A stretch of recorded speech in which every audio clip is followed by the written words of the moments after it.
यदि आप agriculture and allied sector में अपनी कैरियर को बनाना चाहते हैं तो आप सभी के लिए सीवीटी आईसीआर यूजी 2027 की एग्जामिनेशंस देना अनिवार्य है, क्योंकि इसी एग्जामिनेशंस के थ्रू आपकी एडमिशन देश के टॉप एग्रीकल्चर यूनिवर्सिटी में सीवीटी के थ्रू या फिर आईसीएआर के मोड में हो सकती है। और ये एग्जामिनेशंस को क्रैक करने के लिए agriculture one of the most scoring subject रहता है। कैसे आप एग्रीकल्चर सब्जेक्ट में 250 में 220 प्लस स्कोर कर सकते हैं और उसकी ओवरऑल सिलेबस क्या है, स्ट्रेटेजिक प्लान क्या रहेगी, इसी पर आधारित होकर इस वीडियो में डिटेल में बातें करने वाले हैं। विगत 9 सालों में हजारों बच्चों को यूनिवर्सिटी एंट्रेंस एग्जामिनेशंस में गाइड करके देश के टॉप रेप्यूटेड एग्रीकल्चर यूनिवर्सिटी जैसे BHU, GBPUT, Punjab agriculture university, CSA Kanpur, RPCAU जैसे प्रतिष्ठित संस्थान में हमारे स्टूडेंट्स अध्ययनरत हैं। अगर आप भी चाहते हैं उन बच्चों की तरह एक बेहतरीन कृषि विश्वविद्यालय से BSc honours agriculture and allied courses को परस्यू करना, तो इस वीडियो में लास्ट तक बने रहिएगा।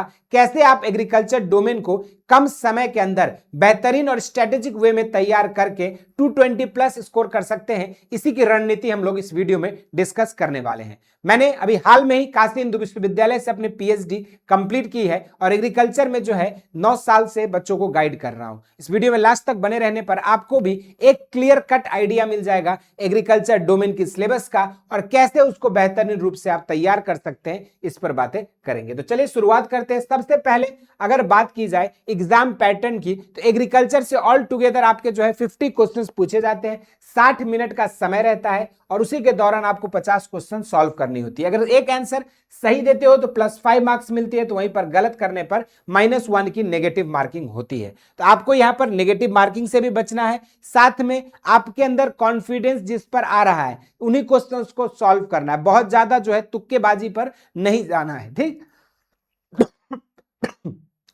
सिलेबस की बात करें तो इसके टोटल जो है 4 यूनिट होते हैं, जिसमें पहला आपकी साइंटिफिक फाउंडेशन के लिए एग्रोमेट्रोलॉजी, जेनेटिक्स, माइक्रोबायोलॉजी और बायोकेमिस्ट्री आपको पढ़नी होती है। वहीं पर दूसरी यूनिट में आपको एनिमल हस्बेंड्री, डेयरी प्रोसेसिंग और फिश प्रोडक्शन के बारे में आपको पढ़ना होता है। तो तीसरी यूनिट में आपको यहां पर देखोगे तो क्रॉप प्रोडक्शन में सॉइल हेल्थ, एग्रोनॉमी में पैकेज एंड प्रैक्टिस आपको हर एक क्रॉप्स का पढ़ना होगा,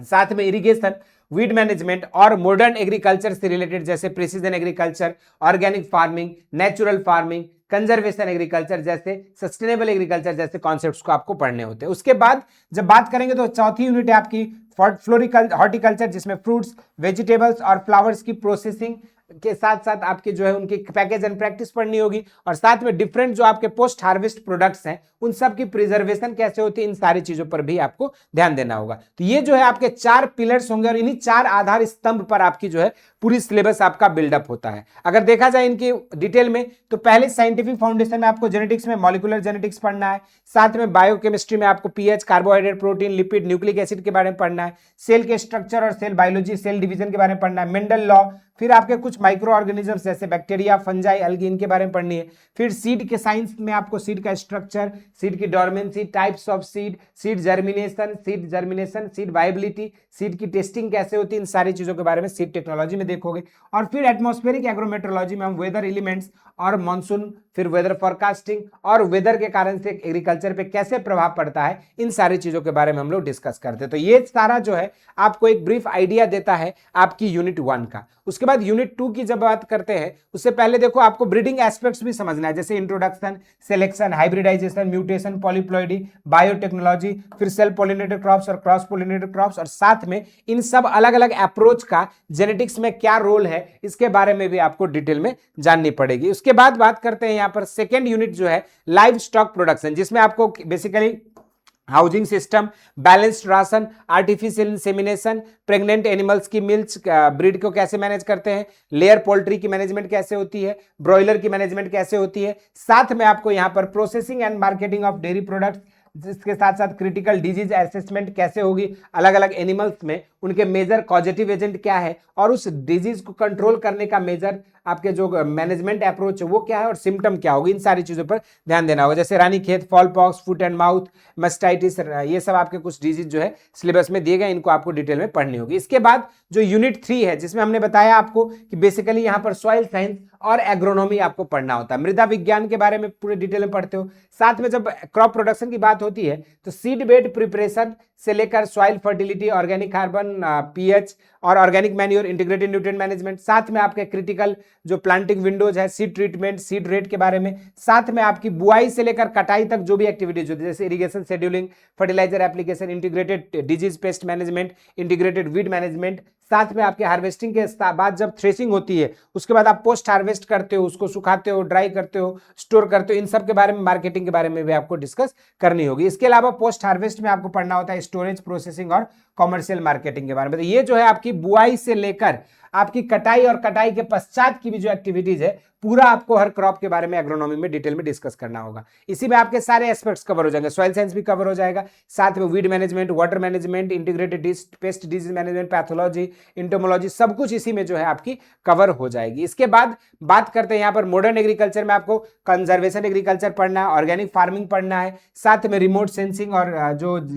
प्रिसीजन एग्रीकल्चर की बात करते हैं, साथ में यहाँ पर आपको नेचुरल फार्मिंग पढ़नी है जो इकोलॉजिकल हार्मोनी पर बेस्ड है। इन सभी कॉन्सेप्ट्स के मेजर प्रिंसिपल क्या है और उससे एग्रीकल्चर किस तरीके से इंप्रूव हो रहा है इसके बारे में आपको एक ब्रीफ आइडिया लेना होगा। इसके अलावा जब बात करते हैं चौथी यूनिट में तो यहाँ पर आपको लेआउट के बारे में पढ़ना है कि जैसे कहीं पर भी ऑर्चर्ड की बात करते हो तो कहीं पर भी कोई भी बगीचा लगता है तो किस तरीके से जो है वहां पर पेड़ पौधे लगाए जाते हैं, उस तरीके का पूरा आपके ऑर्चर्ड यहाँ पर पढ़ते हो। उसके बाद आपकी फ्लोरा की क्लासिफिकेशन जैसे tree, shrubs, climbers, creepers, annual, perennials, इनके बारे में डिटेल में डिस्कस करते हो। उसके बाद डिफरेंट मोड ऑफ प्रोपेगेशन जैसे आम में कैसे होता है, लीची में कैसे होता है, आपके गुलाब में कैसे होता है, टमाटर में कैसे होता है, तो इस तरीके से mode of propagation different crop wise हमें डिस्कस करनी होगी। इसके बाद जो है आप लोगों को यहाँ पर पोस्ट हार्वेस्ट टेक्नोलॉजी भी पढ़ना होता है जिसमें आपके बहुत सारे जो प्रिजर्वेटिव प्रोडक्ट्स वगैरह बनते हैं इनके बारे में आप डिस्कस करते हो। अब यहाँ पर देखोगे यूनिट 3 और यूनिट 4 को अगर कंपेयर किया जाए तो यूनिट 3 में बेसिकली हम फील्ड क्रॉप्स के बारे में डिस्कस करते हैं जैसे राइस, व्हीट, मेज,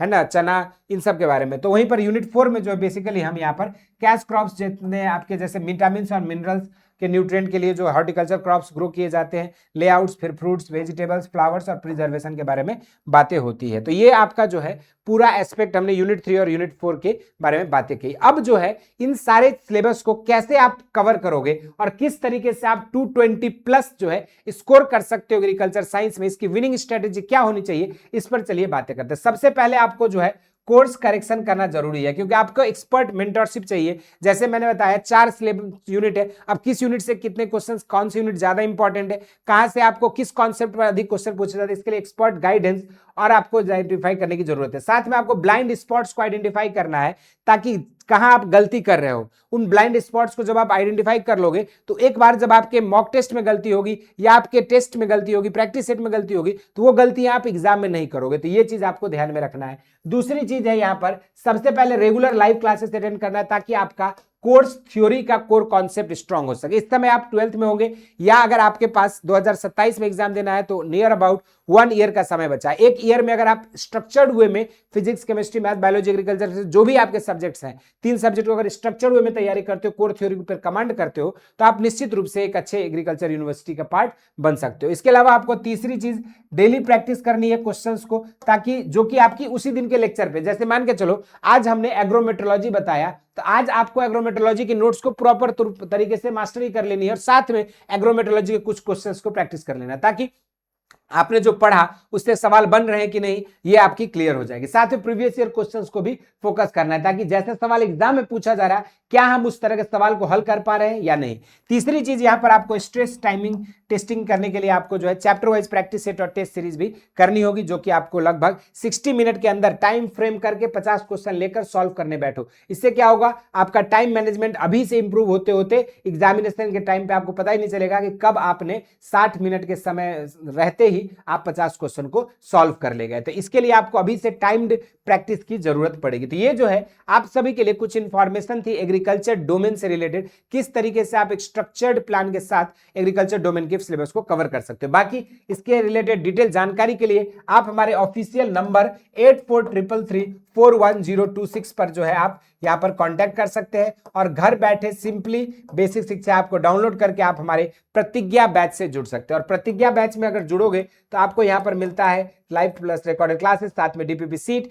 practice set, test series, PYQ के कंप्लीट सेक्स, आपका जो है यहाँ पर चैप्टर वाइज सेग्रीगेशन के PYQ, और ये सारी चीजें आपकी प्रिपरेशन को और बेहतरीन कर सकता है। और साथ में एक स्टडी प्लानर हम लोग देते हैं कि कैसे आपको अपने डे 1 से लेकर डे लास्ट तक अपनी स्टडी को प्लान करना है, किस तरीके से आप मल्टीपल नंबर ऑफ टाइम्स अपने रिवीजन कर सकते हो और सिलेबस पर बेहतरीन कमांड कर सकते हो। बाकी आज के इस वीडियो में इतना ही। इसके अलावा कोई डाउट है, क्वेरीज है तो जरूर से कमेंट बॉक्स में बताना। बाकी इस तरह का और भी इंटरेस्टिंग एंड अमेजिंग वीडियोस के साथ मुलाकात होती रहेगी। स्वस्थ रहे, मस्त रहे, धन्यवाद।